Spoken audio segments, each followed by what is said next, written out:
had my setup all set up. What good is a setup that's not set up? You know?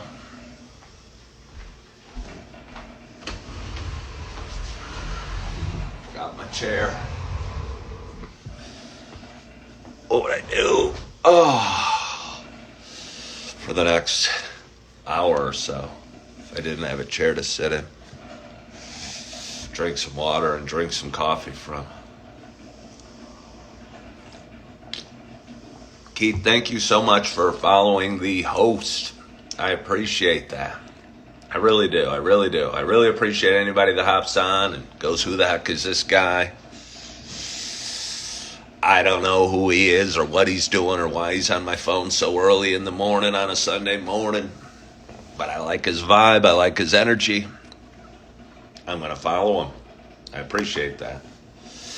Hello, Elena, Chuck, Michael, Andrew, Brian, Keith, the Kiddiacy, Bruce, Louie, Rounooks, Jack Tones, Neil says, I think I'm on mute.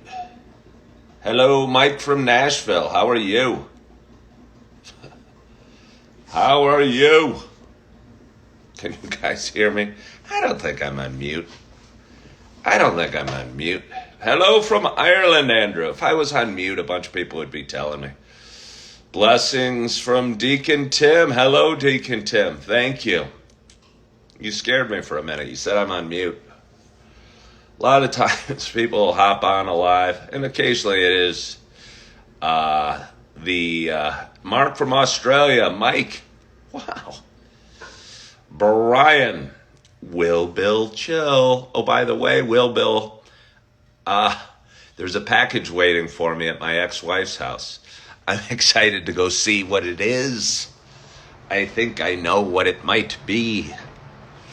And again, I'm excited to receive it and appreciate your generous gift giving.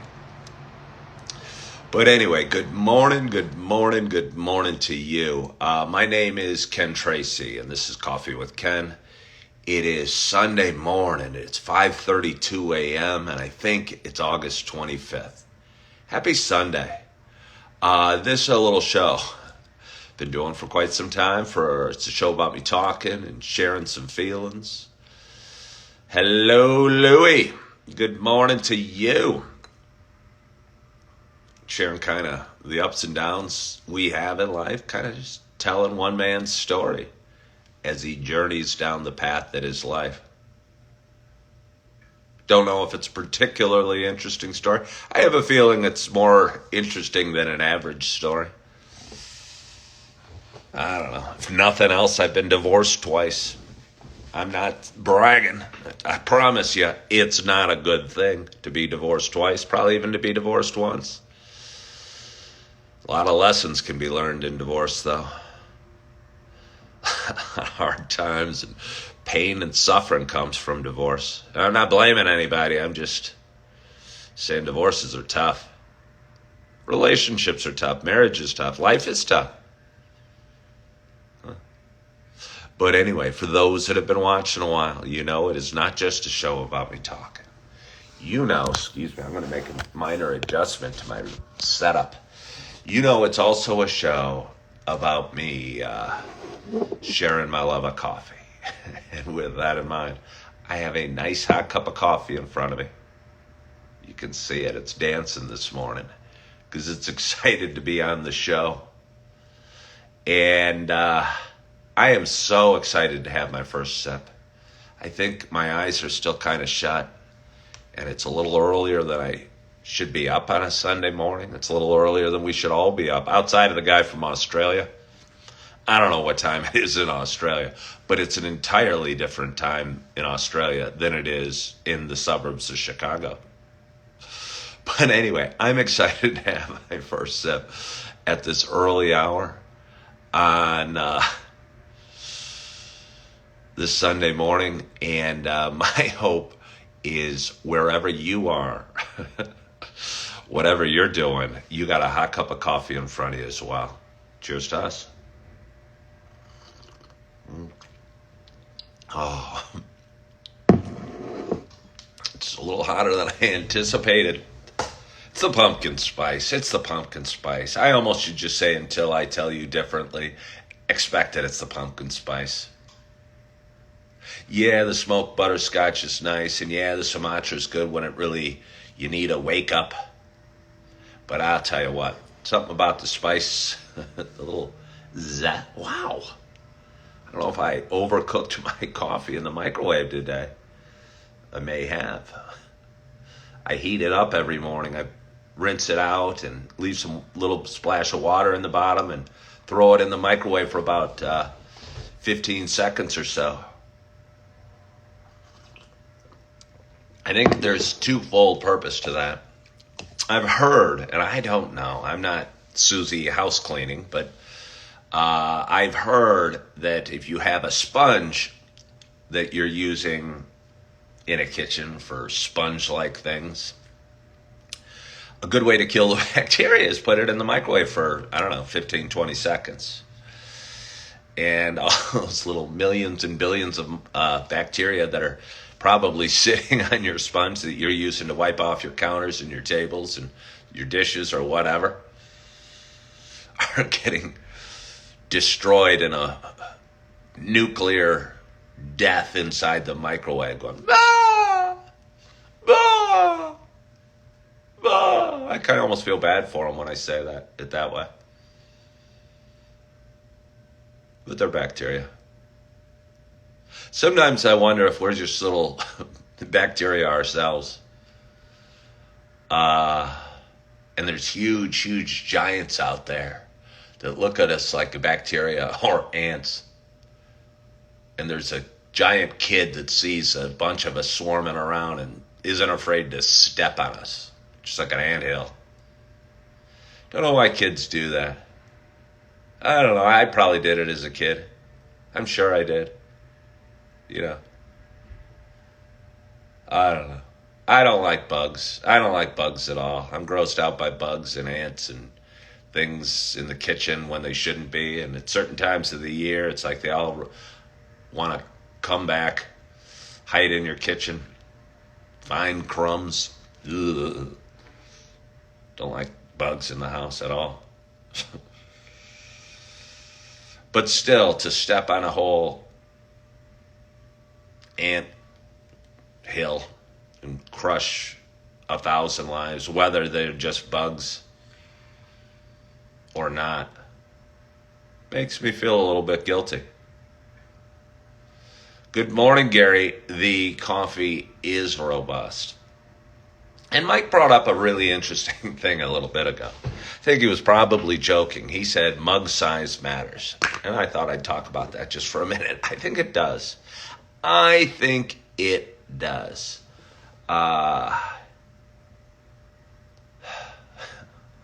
Hold that thought, Deacon. Hold that thought, Deacon. I think mug size does matter. And I used to not get this, but I think mugs can be too big. And for the purpose of my show, this is a 16-ounce Coffee with Ken mug, which a lot of the labels eroded off. If I ever buy these again, I want to buy them. So, hello, Leche. If I ever buy them again, I want to make sure that the sticker doesn't get kind of knocked off in the dishwashing process. But anyway, I like the logo, I like the size, I like the black interior, the black handle. I'm really pleased with them. And 16 ounces is such a nice amount. I could put some soup in there. Obviously for coffee, for a guy that does a coffee show, it's a real nice size. But honestly, if you're drinking 16-ounce cups, you got to be a pretty serious coffee drinker. Because if you fill that bad boy up and you just drink it at a fairly moderate pace, the coffee gets kind of cool too quickly. And so you got to be serious and you got to be focused. And when I'm doing this show, and my show lasts sometimes an hour, yeah, it gets cold. Mike knows. Good morning, Jack Taylor. Yeah, and you don't want the coffee getting cool, or you don't even want to have to rush through the last bit, because it's good to the last drop.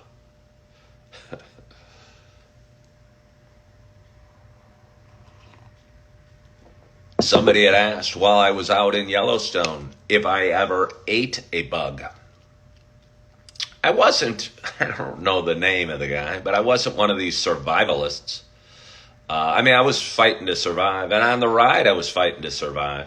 But I wasn't in Yellowstone like lacking food and needing to eat bugs. What's the guy's name? What's the guy's name that does this show? He's got an accent. He must be from somewhere. I think he's got an accent. But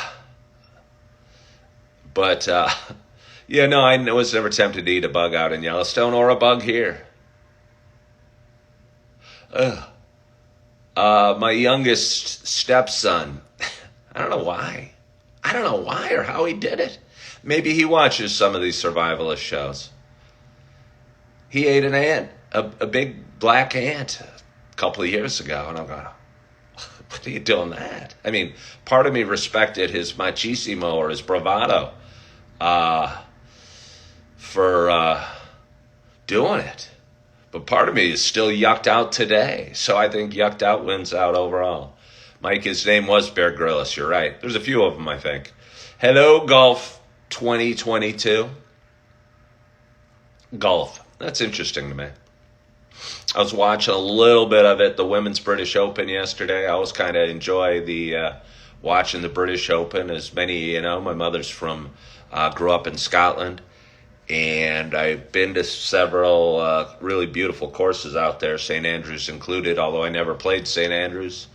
I believe I'm pretty sure I was watching it yesterday, and I know the course. I didn't see any signs that said St. Andrews, but they were playing the road hole. So I'm pretty sure it was St. Andrews. And there was a road bunker. So yeah, it was St. Andrews, and I think that's where they're playing the British Open, the Women's British Open. I was enjoying watching that for a little bit, and went off to work yesterday, and on one of the TVs at work, there was the men's tournament that was playing, and kind of keeping a half eye on that while doing my best at work. I don't know what my future with golf is. I don't know what my future with golf is. It's especially topical right now because I love my golf clubs, and I used to golf all the time, and I used to drink all the time, and I think drinking and golfing go very well hand in hand. And now that I drink less, and honestly probably monetarily, being twice divorced with 4 beautiful kids and a lot of financial responsibilities and feeling fairly stretched on time as it is, the thought of golfing and going out and playing 18 holes and 6 hours and spending a couple $100 by the time you're home on greens fees, drinks, maybe gambling, doesn't sound appealing or really even remotely possible at this point. I don't know if I have the time, the finances, or the inclination for any of the above. And when I go out and play, and the occasion happens where I hit a good drive, actually, and it ends up not too far from the green, short iron, let's just say, for those that know.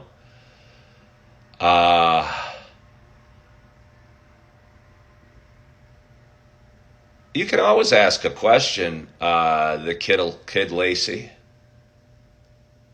Mike says hitting the range is fun to take your mind off things. See, Mike, I don't think hitting the range is ever good, because even when I was a pretty good player, I wasn't very good at the range. Because, I don't know, it's a mental game for sure. I know there's obviously physical components and motions you need to make and, athleticism involved, but certainly there's a mental component to golf as well. And if I get a bad vibe with a club, the last thing I want to do is take 9 more swings with the same club. And the one nice thing about on the golf course, say you hit a good drive and maybe you're a 7-iron away from the green and you top the 7-iron. Even if you top it, it's probably going to roll 30, 40 yards. And suddenly you're using it, you got a pitching wedge in hand and you have a fresh attitude and you go, hey, now it's my pitching wedge. This is really my go-to club. I'm going to put it close. But the problem with me, now that I don't golf anymore, is I take that pitch and wedge, and before I'm thinking, okay, well, let's put it close to the pin and get up and down for my par. Now I'm thinning it over the green, or I'm pushing it to the right, or yanking it to the left, and dumping one in the sand trap, and getting out and three-putt and taking an 8. And that is frustrating for me. Gary, have a great day. But anyways, I was saying, I have my golf clubs, and they are at my ex-wife's house, and she's having a garage sale this weekend, and they're in her garage. And I don't think I wanted to sell them, but I don't just talked about not playing golf really anymore. And I talk about becoming a minimalist, and I tell you I don't have a car or a house or a place to store golf clubs, hence they're at my ex-wife's house. Maybe I wouldn't be that crushed if she sold them. I'd be crushed if she didn't get a reasonable value for them. I mean, the bag itself was $200 2 years ago. You know, the sets, their pings, it's Callaway driver. Or no, it's a Titleist driver. Forget what the putter was, but it was expensive as well. Wait, Kid Lacey asked something heavy. Clubs are too expensive to have to rebuy. Will Bill Chill, I do agree. But a lot of times, maybe I don't need to rebuy them. Maybe I rent them the 2 or 3 times I go out. I haven't golfed in over a year.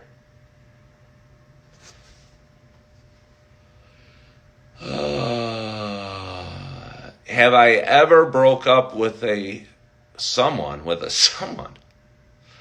you loved and still miss them like crazy afterwards? If so, how did you heal? Did you ever feel that you couldn't move on to greener pastures? Well, Kid Lacey, it is Sunday morning, and that is a fairly heavy question before 6 a.m. on a Sunday morning. But I'll answer it. Yes. I have broke up with someone that I loved and missed them like crazy afterwards, and wondered how I would heal, and felt like I couldn't move on to greener pastures. I felt that several times in my life. I felt that with my ex-wife.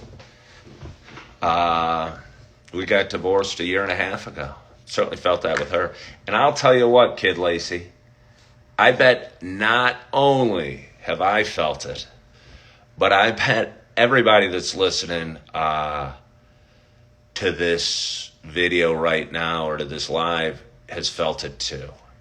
So if it makes you feel better, and I hope that it does, excuse me, I'm taking this off, and I hope that it does, know you're not alone with those feelings.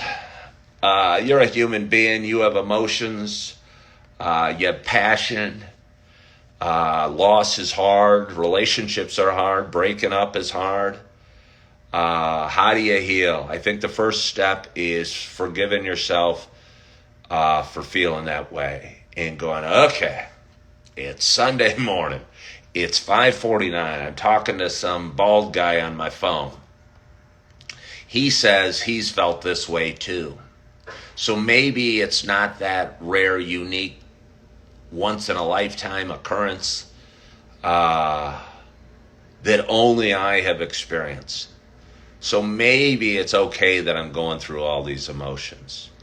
And I think acknowledging that it's not unique, it's not a once-in-a-lifetime, it's not you're crazy. These are just natural human emotions for somebody when you break up with somebody you cared about. I think is the first step to healing. Being okay with the loss and being okay with the loneliness or feeling you could never move on. Heck, I haven't moved on emotionally fully from my ex-wife. But you're healing and you're getting better, and it's okay. So I think you should be okay with those feelings and accept them and realize, uh, that's a part of life. And try and get a little bit better today. And if you're so bummed you need to go see a therapist, don't be too bummed and go, because your buddies or your girlfriends or whoever you talk to and dump your problems on are probably getting tired of your story. That you miss her, I miss her, I loved her, I shouldn't have broken up, she was the woman of my dreams. Believe me, my buddies have gotten bored of that story too. So occasionally, if it's really hard for you, I would feel okay going to a therapist just to talk it out. I remember about 3 years ago, I went and saw a therapist. And I'd seen him a couple times before, but I was really ready to go see this therapist. And I went in and I started bawling. And I cried for, 45 of the 60 minutes. And it felt so good. It felt so good just to get it out and have somebody listen and, I don't know, hear your hurt a little bit. But try and get a little better every day. And there's so many ways you can improve. You can get a promotion at work, and I hate to start with there because that's probably the least important of the things I'm going to list. But, you can have a better attitude at work. You can go to church on this Sunday morning. You can go to the gym. You can call your parents or your kids and tell them you love them. You can take some time for yourself today, and as you're getting out of bed, remind yourself how much you love yourself too. And while you're doing that, find a few things you're grateful for, and maybe be grateful for the time you had together with this special person. I think a lot of times when I'm looking for things to be grateful for, because I'm waking up and I got a sore knee or my ankle still hurts from a motorcycle wreck, or I'm bummed I don't have as much money in the bank or the car that I had 2 years ago. I think the best and most effective way to turn that around is finding things you're grateful for related to what you're bummed about, if you will. Be grateful for the scooter I have, my Suzuki Bergman 400, that's going to get me around until I'm financially able to buy the car I want. Be grateful for the health you do have and the energy you do have in your body and the job you do have. And suddenly your attitude or the love you had with this special somebody. And I tell you what, you'll end up feeling better. And it's not all going to go away right away. I mean, tomorrow you might go, I miss her, I miss him. I don't know if I'm talking to a man or woman at this time. But yeah, Brian said gratitude is the way. And it really is. It really is. I woke this morning and I had some negative thoughts and worries and fears. And I think of me for most of my life that I had no way to cope with those worries and fears that I woke with every day. And no way to cope with those. No healthy way. I mean, I could run. I used to be a big runner, and I'd go out and run real hard, and that would beat those feelings into submission. But the way that I did it probably most consistently, although I ran almost every day, and most of us do it most consistently, is buy beer or do drugs. And I tell you what, that's not a good way to deal with your hurt or your feelings or your emotions at all. And I bet most of us do it. I bet most of you guys listening do that. And I just tell you, for me, it certainly wasn't a good way. And I still woke with those same crappy feelings. And the only way to solve those same crappy feelings every day was have another beer. So, RJ, I've had half a cup. You're tuning in a little late, but I'll have another sip for you. Notice how I say I'm having a sip for RJ, as if there's no benefit to this guy right here. I'm going to have to heat this bad boy up. I'm going to have to heat. Hey, he slept in. I didn't think he did that. Oh, see that? I hobble. Sore knee.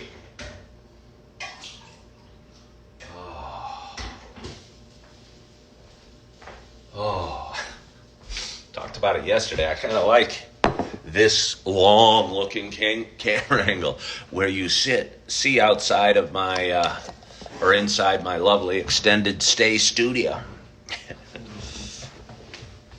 Hope I don't have any nudie posters up on the wall. That would be embarrassing. I was never one to put pictures of women on my wall.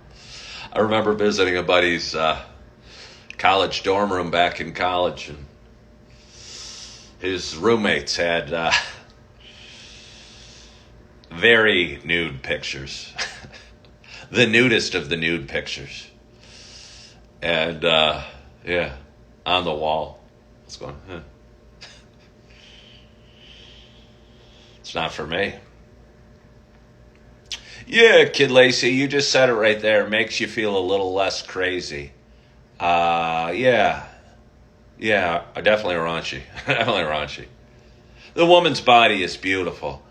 And, I mean, I probably should stop this line of conversation or what have you, but I think we could all, even the women watching out there, agree the woman's body is beautiful. These images were a little too close up and graphic to really catch the overall beauty of the female body. Yeah. So let's have a little more coffee.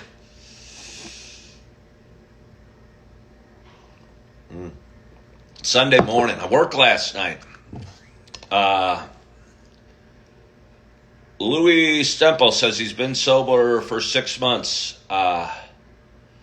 Thanks for sharing. And by the way, sweet lighting. I appreciate it. I'm not sure what makes the lighting so sweet today, but I'm going to take a mental note and realize at about 6 o'clock around September 1st, if I happen to be staying in the same extended stay room, and next year at this time,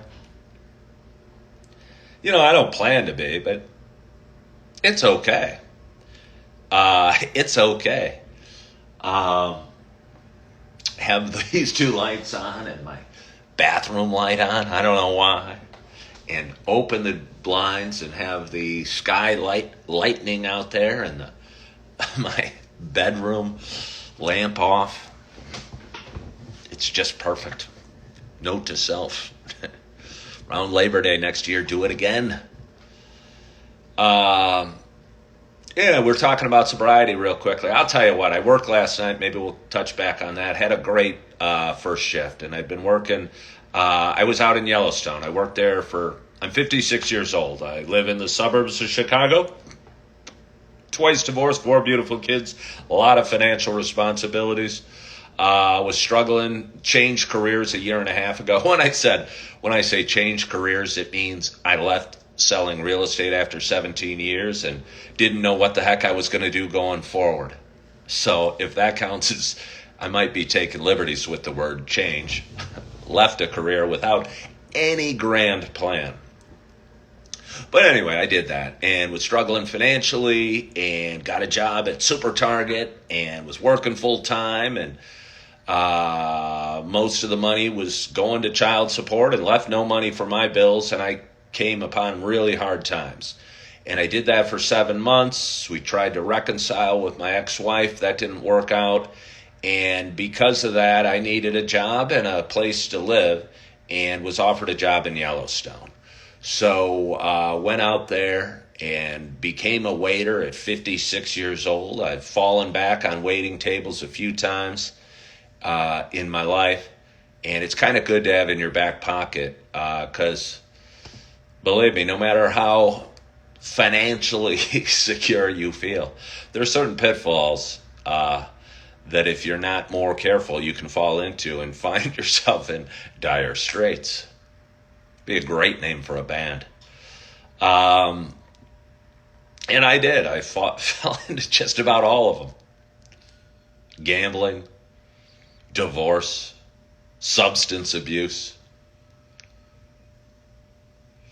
But anyway, and it's nice to have waiting tables to fall back on. And I, had last done it about 10 years ago after my first divorce. And I was a realtor, and I didn't want to leave real estate, but I didn't know what else I was going to do. And started working at Outback Steakhouse and kind of barely scraped by while doing that and trying to sell real estate as well. And so I thought I'd dust it off one more time. And I drove out to Yellowstone, or rode out to Yellowstone, and waited tables in a restaurant in Yellowstone for just over 2 months. And built up some confidence, realized I kind of enjoyed it. I was pretty good at it, and I enjoyed talking to customers at the table and making them smile and hopefully giving the best service I can. But while I was out there, I realized, hey, if I can do it out here, maybe I can do it at a higher-end restaurant back in the western suburbs of Chicago. And about 3 weeks ago now, I came back in, started working at a restaurant, started training, and just finished the training process up last night, or 2 days ago. And I was a little nervous all day yesterday, and I was keeping my fingers crossed, going, please, please, please let me not train today. Let me actually wait tables and serve customers and make people smile and make people laugh and bring them their drinks and do what it is that I like about this. Because I do enjoy a lot about it. I enjoy walking up to tables and saying, hey, good evening. My name's Ken. I'll be taking great care of you. Have you dined with us before? And so I went in early yesterday, and I was asked a bunch of questions by my bosses. All my bosses were walking around occasionally asking me questions about the menu, or what do you say here, or how do you do this? And I screwed most of them up. I screwed most of them up and said, I don't know the answer to that one. Or let me think about that one. Or, yeah, I should have known that one, but I promise I won't forget again. And after about 2 hours of that, I think they got bored of seeing me grovel and screw up. And came over and said, hey, we're going to give you a section tonight. I said, oh, well, thank you. I almost hugged him because I was so excited. Again, I enjoy it. When I'm not too crazy busy, and I don't know, I walk up to tables and they smile, and that feels so good. They don't all smile, but 9 out of 10 of them smile and seem happy to see me and happy to have me say my thing and happy to be dining out and happy to be enjoying nice drinks and eating nice food. And worked my first real shift last night, had a small little section, but my section happened to have was all booths, and it was all two tops, they're called in the business, which means a table for two. And for some reason, over the next hour, most of the people that walked in the restaurant were two tops requesting booths.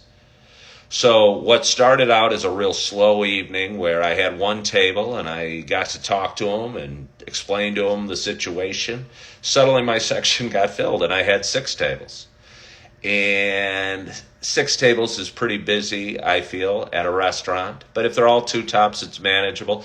But usually it's not manageable on your very first night when you're still trying to figure out how to do anything. And every question is spine tingling because you know you're not going to know the answer to most of the questions that they have for you. But I managed, and I did real well, and I was proud of my effort and the service I gave and the smiles on the customers' faces, and the just felt good about everything last night. And it couldn't have gone better. And I handled my section as full as it was. And I got everyone their bills, and I didn't make any major screw-ups.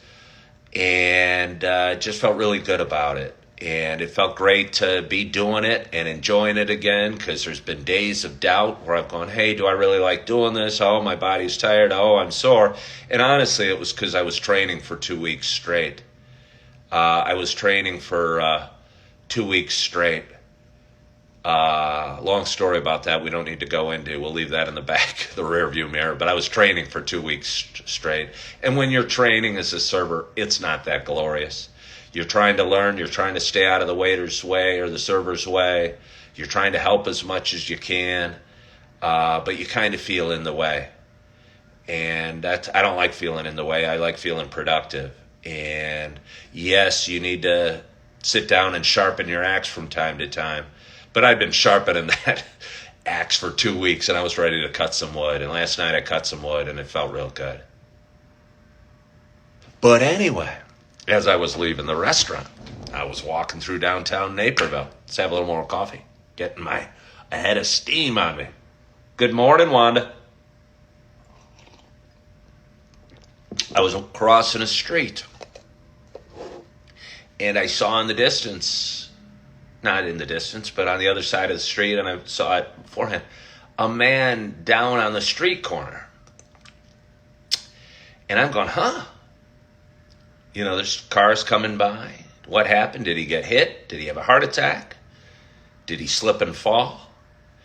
And I started crossing the street going, hey, are you okay? I realized it was probably 30-year-old guy, so I figured it wasn't a heart attack, but was still a little worried about him. And he kind of looked at me, and he kind of pulled himself up. He had a hat on, adjusted his hat, and kind of sat there in a dazed look.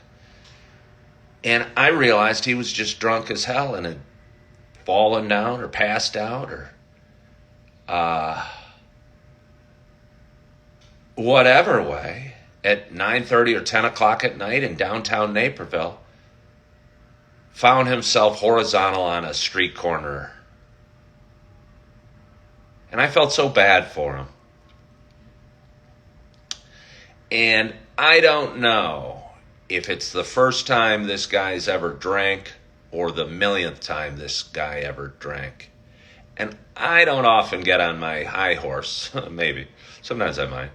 But I'll promise you, if you're ever coming to consciousness on a street corner in a busy downtown, you probably have a drinking problem.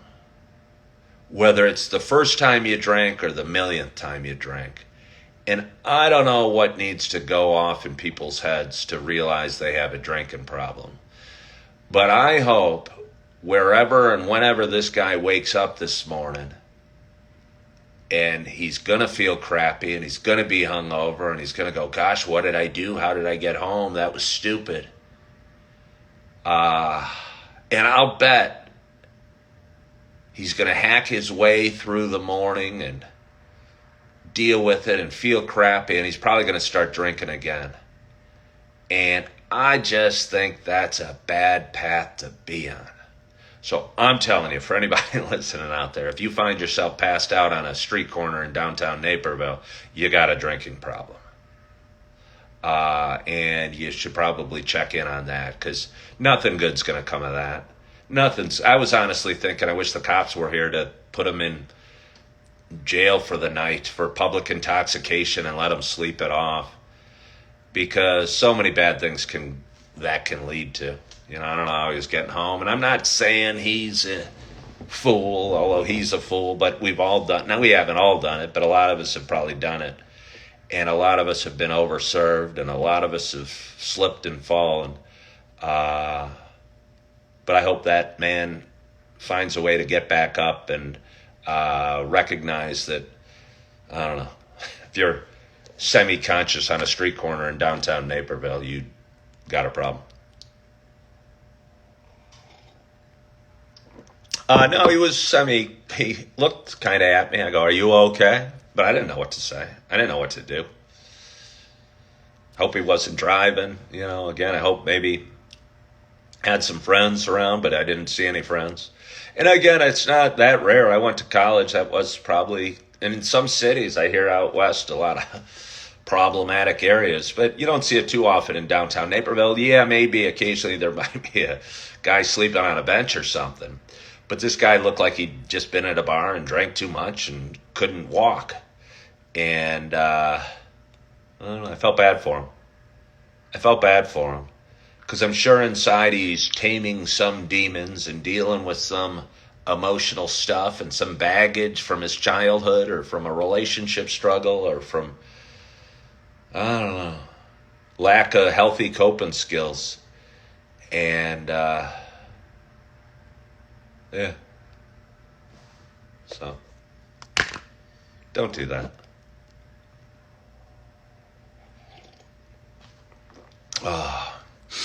But it's Sunday morning. The sun isn't even up yet. The sky is lightening. It's hard to say the word lightening. It's an extra syllable than lightning, but it sounds awfully similar. You really got to be purposeful with your syllables. Lightening. How's the menu at the restaurant? Anything wow you? I'll tell you what. We get to order food as we're leaving. And I've mentioned before I might be a little budget conscious and financially backed up at this moment. And the food we get to order, when you're training, you get it for free. But when you're working regular shifts, we get it for half price. I'll tell you what, the thing I'm probably is going to be my go-to, and not saying it's the best thing on the menu, but given frugality, I'm going to probably get burgers every night because they're awesome. They're awesome. They're juicy. They're hot. The fries are incredible. And I know it sounds so simple, but I was out in Yellowstone again for a couple months working in the only restaurant in Mammoth Hot Springs. And I think because we were the only game in town, we didn't have to do anything great, and we'd still have a crowded restaurant every day. But when you got a restaurant that's in Naperville, there's probably 100 other restaurants you're competing with, and you got to really strive for excellence. And right now, I'll tell you what, there's a lot of good foods on the menu, and I don't want to bring any specifics up because honestly, I don't want to just jinx this restaurant. But so I won't mention anything specific. But right now, my mouth is watering just for biting into one of those delicious burgers. How did I taper down drinking? Kid Lacy, I wonder how effective tapering down is for anybody. I wonder how tapering down is effective for anybody. And I can't imagine that it is, but some people probably don't have the issues that I do or the habits I do. And I had somebody ask me somebody messaged me yesterday and said, what are your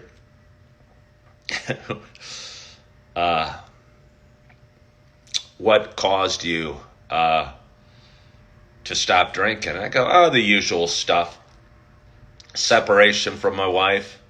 And this is going to be code for the word I use, but really, really dark thoughts. That's code. That's social media code for another word, but really the darkest of thoughts. And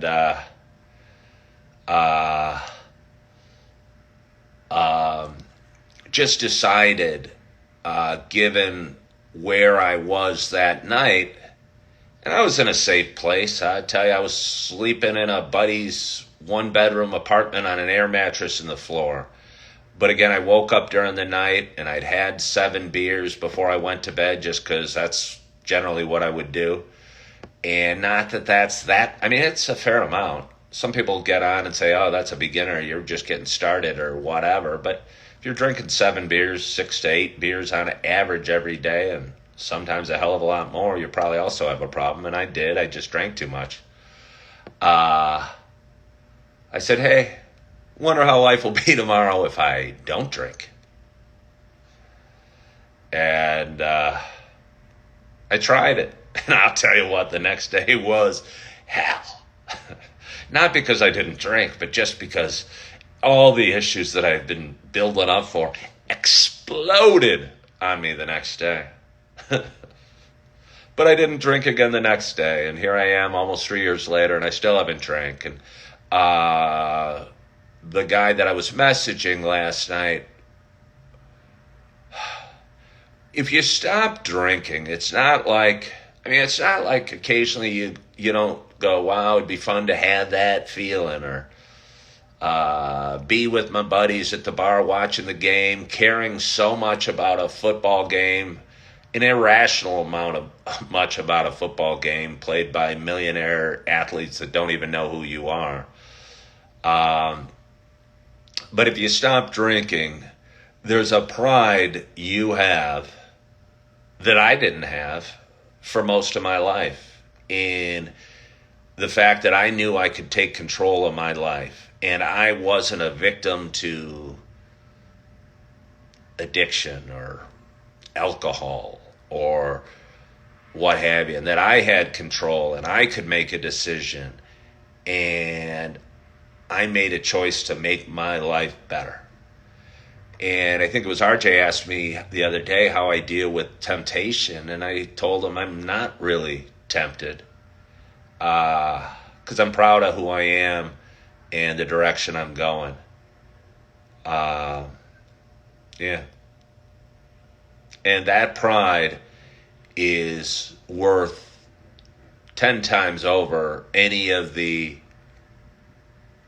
desire or longing to be in that bar screaming for that football game and ordering another beer. Because if the football game is that important to you, you can go in that bar and scream for it and drink a Coke or drink some water. If you can't do it that way, you're just cheering because you're drinking beer. And I think that's important to remember. Did I replace alcohol and herb with something else? Well, yeah, you got to fill the void. You got to fill the void. Because I tell you what, when you give up alcohol and herb, suddenly you're going, holy crap, it's Sunday. What do I do on a Sunday? I always go over to my buddies and watch the Bears game, or there's a golf tournament on, and I'll drink beers and watch the Bears game, and then the golf tournament will flow. So I'll bring a 12-pack over to my buddies, and we'll seamlessly flow from the golf game to the football game to the golf tournament. And you can replace those sports with any other sports, because again, the one common denominator for me was the beer. And I really enjoyed it. And I really loved the taste of Heineken. But, yeah. So you got to fill the void, because that void is vast. Because once you stop drinking and smoking, you go, holy crap, what did I do with my life? Because everything I did, whether it was going golfing, going bowling, meeting a buddy for the movie, we'd end up having beers before, and sometimes we'd sneak them into the theater, or watching an event, or going to dinner with my wife, or having lunch with my dad. All of them were excuses to drink. And you look at yourself one day and go, crap, what was my life? You got to come up with an answer for it and a reason for it. And, yeah, it's hard filling that void. And I guess I poured myself into video creation, working out, hopefully making a difference, getting my career path back on track, spirituality. I now go to church almost every Sunday, loving on my kids in a healthier way, and hopefully doing better things and hopefully improving myself. And I try every day. I'm not successful every day. Some days I have crappy days and I wake up feeling yucky and feeling bummed and feeling sad, and the gratitude doesn't do as great of a job as it does on other days, but I still do my best, and I still make it to the gym, and I still keep moving forward and try my best. Have I had any of the 0% beers? Yeah, I have. Because I've found, I don't know, a couple times. I tell you what, everyone says, "Oh, don't do that. It's a slippery slope." For me, it wasn't a slippery slope. I don't know. In the 3 years I haven't drank, I've probably had, I'm going to guess, 50 0% alcohol beers in 3 years. That was a week's consumption of regular beers. And when you're drinking 0% beers, you're going, hey, this is pretty good tasting. This tastes pretty much like beer. It's kind of nice. And you might order another one, but there's no temptation to order 6 or 10 or drink a case of them. You might have one or two, and while you're having a barbecue, to feel like you fit in. And I did. Am I worried about my lungs? No, I'm not worried about my lungs. Why would I worry about my lungs? Because I was smoking all those years? No, I mean, worry, I could be. We're all going to pass at some point. If I was really worried about anything, the highest risk thing I do is ride on two wheels every day. But we're all going to, worry doesn't do a heck of a lot of good. And if I did any damage to my lungs while I was smoking or my liver while I was drinking, honestly, I don't think there's a heck of a lot you can go to fix it. Except I think the best thing you can do is, what do they say? The first rule of holes is, if you find yourself in a hole, stop digging. I think that's a funny expression. So I think if you're worried about your lungs, I used to be worried about my lungs and my liver. And you know how I soothed that? I would drink and smoke because it numbed my worry. Doesn't make a lot of sense saying it on this Sunday morning, but it's true.